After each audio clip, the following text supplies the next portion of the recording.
powerhouse couple in Kelowna. They're the owners and operators of Hiilite Creative, which has been around since 2004.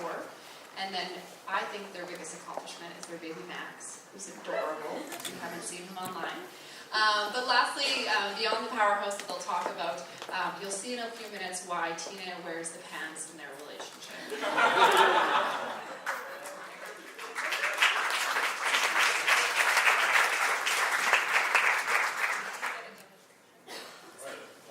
Perfect. Who here's a little bit buzzed, high, or sleepy? Anybody? Good, good, good. Because I don't want you to remember this at all, because I'm really embarrassed to be up here. Can you help me up? Thank you. Well, I don't know what's more fucked up, the fact that we're coming up here, or that people actually paid money to see this. I think it's that people paid money to hear about our fuck-ups. I feel like that's a fuck-up in itself, everyone. It's a little We up here as embarrassing. well. You should be ashamed. A little bit. Okay, who here likes to party? Show of hands. Put your hand up. I want to Likes see your party. hand. Like, how badly do you Okay. like partying? Let's see. Whoever's not putting their hand up, you're a liar. Yeah. So we're going to use the analogy of how badly we fucked up 2018 with a party scenario. And I'm going to give you the party analogy, and Will's going to give you the data because he's a bit of a nerd. I'm the numbers guy, so I'm going to try to keep things interesting with numbers, but I'll walk you guys through. So first we're going to tell you why we got excited. 2017 was an awesome year. I'll get into that in a second.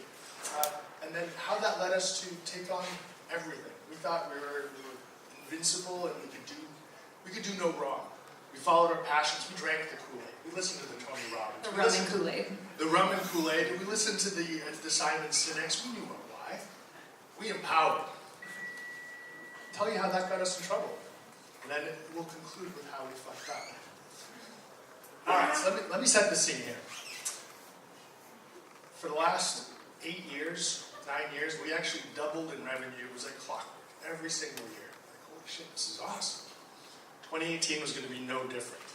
We're going to push on all fronts. We're going to take on more employees. We're going to take on new equipment. We're going to get into different markets. We're going to expand everywhere we can, professionally and personally. We're going to have a child. We were really, really excited. This felt like a party. We got cocky. Maybe that's where things kind of started to unravel a little bit. I think so. Okay, so imagine it's 2017, your friends are coming over because you're getting ready to go out and you're in a party. And you have a couple drinks and you head down to B&A and you start drinking and you're all of a sudden you're like, oh God, the clock is gonna hit midnight. We better start getting our phones out and writing down our New Year's resolutions. So you begin to write down your resolution, one after another. I don't know why I'm slamming my hand down. You're enthusiastic about I'm goals. like a little dramatic or something. So just imagine that for a sec, okay? Just bear with me, okay? Let's go to the next slide. So, February, we decided, you know what? One of our goals was actually to, we're going to travel. That was one of the things we really wanted to do. We wanted to get into video, we wanted to go get into photography. Where else would you go to buy the best equipment? The mecca of media. So we went to Los Angeles, we took a trip. We picked up a red digital camera. Mama likes to travel. Mama likes to travel. We picked up a red digital camera. This is the stuff that movies are filmed on. Stranger Things was filmed on the same camera that we have. We also picked up a Sony A7R III for anyone who here is a bit of a photographer. There we go. Over there. Oh, there we go. It's sitting right there. And we're like, you know what? This is awesome. We started spending like it was payday, right? Yeah, it was a payday. Okay, let's go back to New Year's Eve. So it was a Friday night, and what happens when it's Friday? You get paid, right? And what happens when you get paid? You feel spendy. Drinks So on us. you want to buy the drink, and people love you for like 5 minutes when you buy them a drink, and then they forget. So then what do you do after that? Yeah. You guys are paying attention. You Holy! look at the bill and you're like, this is a future me problem. So what do? Yeah. We did the same thing. We're like, we hired some fantastic people. That is not a photo of Will, by the way. That is not. That is a photo of Simon Sinek, who's like, find your why, empower people, give them purpose, empower them, and get out of the way. Okay, all right, I'm on board with this. I'm on board with Tony Robbins. I'm like, we found some fantastic people. We added space. And we kept buying, we kept spending, we kept hiring, we kept getting more and more. And we're like, okay, we found bigger clients. What happens when the bar all of a sudden says, okay, last call, lights go on, what do we do? After party. We were You done. keep going. Yeah, we were done. We're like, You've already spent most of your money, you might as well keep going. Let's put it on credit. Absolutely. So, after party, come back to our place, more alcohol. And everybody drank all the alcohol. They had a great time. Everyone had an awesome time on our expense. Absolutely. And we encouraged it. Tony Robbins told us to. Simon Sinek said double down. So everybody ran through double. So what happens after round after round and after? All of a sudden, things don't feel so good. And you end up head in the toilet. And some of those memories start coming back. How many rounds has it been? You start thinking about all the receipts that you have to account for, and you're like, oh. What happened at Christmas? So the year wore on, we kept spending, and actually over Christmas, over in the month of December, we didn't pay ourselves. And actually, Tina and I both worked throughout Christmas to make sure It's a sick baby. to make sure projects are done, payroll is met, and obligations are also met, and things are paid for. Reality struck. And we did this to ourselves, so don't feel sorry for us. Oh, no. Don't feel sorry for us at all. We saw this coming, and we're like, yeah, another round. We needed an adult. Adult. So, what is the one thing for everyone who here has not been in this situation?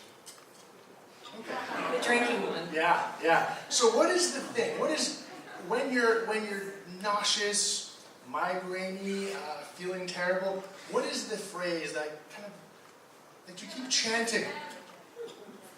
Yeah, same thing. Lesson learned. We're never drinking again. You fucked up. No. Exactly. We've got some questions. You want to stay up here now? No, I don't. But I didn't. We're okay. We didn't realize there were questions. So. No, you guys are answering questions. All right. Any questions? How'd you dig yourself up? We weren't supposed to cover that, right? Like that was the lesson that was not supposed to be covered. They're like, do not say what the solution, what the silver lining is. Just do it. Overview, general's fine. You don't have to say principles though. secret. It Turns out spreadsheet. you would finance, man. So it turns out you actually have to work a hell of a lot harder. You have to identify all of the problems and all of the things you've empowered, all of the issues you yourself have created, and start cutting them out. So that's what we did in the You month take of off the December. rose-colored glasses. That's what you do. Exactly. And you stop looking at things like sunshine and rainbows, and you look at reality. Well, maybe I think the accurate statement here is we took a sober look. All right. Any other questions? Was it worth it? All the spending? Best year ever. We had a blast. And honestly, as hard as we had to work and some of the stress that happened, I don't think I'd do things differently. I don't know. Oh. Well, Maybe pull it back a little less stress. Yeah, probably. So this had a financial cost, but did it have a cultural cost in your company? Oh, ask our team. They're over Exactly. there. There are a couple of them from over. You want to come say something, Cam? Exactly. Yeah. No, we're good. Yeah.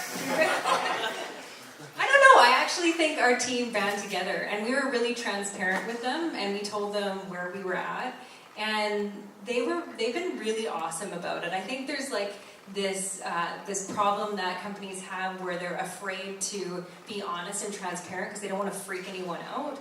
Well, people feel your energy. They know when something's wrong. And if you're honest with them, they come together, and our team's been unbelievably amazing. They've stayed late, they've helped us get leads, they've helped us wrap up projects, and it's been amazing. So, yeah. You could talk about some team building exercise. Now, we're not supposed to talk about the good things, but yes. No, absolutely. There's a whole lot of silver lining, but I think the biggest takeaway for me was, holy shit, do we have amazing people who are willing to help out. And there are a number of things that we ended up doing to recover and grow and learn from it, but it's the people who really kind of, yeah. Thank you. Next question. This is more of a comment, but congratulations on recovering your health. I mean, I think people lose this part of it all the time in a relationship or in business. Like, health is really a critical thing. I've recently added to my signature a Ray Bradbury. You guys may know the science fiction writer Ray. Fantastic guy. He said, you know, to hell with more, I want better. And I think it's a really interesting lesson that you guys are pointing out, which is really what better is as opposed to more. People in LA and all over the world make this mistake all the time. So congratulations on pulling back from the brink of Thank you. growing your results. Thank you. Thank you. I was doing everything seems like a good idea. Seems like we're going to do this. We're going to do really, really well. You were lucky you didn't live in my time, bro. I'll tell you that right now. Oh, we're going to have an old man off? I am ready. Oh, I am ready. I saw that you had a question right there in the shirt. Right there. How did that discussion go with your team when you were saying, you know, hey, things aren't that hot right now? What was that like? How did that go? We saw it coming from, you know, when the bill comes, the party analogy is the more we thought about it, the more we're like, this is probably pretty appropriate. You know, the bill comes and you're like, yeah, just you know. So, like, as we saw, we're getting into like territory. We're still so optimistic. We're like, okay, we're gonna finish these projects, not like 4 months over. So there's a whole bunch of things. So the more we realized, the more we started kind of zeroing in. Okay, where can we actually improve? Where can we focus? So the more we talked to the team, the more we realized that some of those insecurities about hiding those problem areas are actually completely unfounded. And the more open and transparent you are, the more they stepped up to help. So this was a phenomenal. Thanks, guys. We love you. Absolutely, thank you. This was a phenomenal exercise and really, really good insight into the souls of the people that we've hired and how lucky we've been and how lucky we are to have. Any other questions? One more. Yes, sir. Cause of it all. Hubris. No, it was, you know what, pride. I'm not sure. Enthusiasm, pride. No, I have one. I think it's growing too quickly. Like, there was a lot of opportunity, and we just took on everything rather than being strategic and saying, here's our audience, here are the 3 demographics, let's stick to that. People, like, we know how to market, and we're really, really good at it. So people would come in from all over, and they were the wrong kind of clients. But we're like, you know what? We can figure this out. We got this. We've made it this far. So we would take on bigger and bigger and bigger projects. And then there was bottlenecks with those projects, and then it all came colliding. Does that make sense? Okay. I think that's a very diplomatic answer. I blame Simon Sinek. I am like cynical. I'm just like no. You know what? I think there's something to it. Like we keep being told 10 times buy that real estate. Yeah, you're gonna win big. People rarely talk about how much effort it is to become an overnight success. It takes years. And some of those markets that you get into, you compete against a whole bunch of. You have to be focused. So, yeah, there are a lot of lessons. Thank you. Thank you, everyone.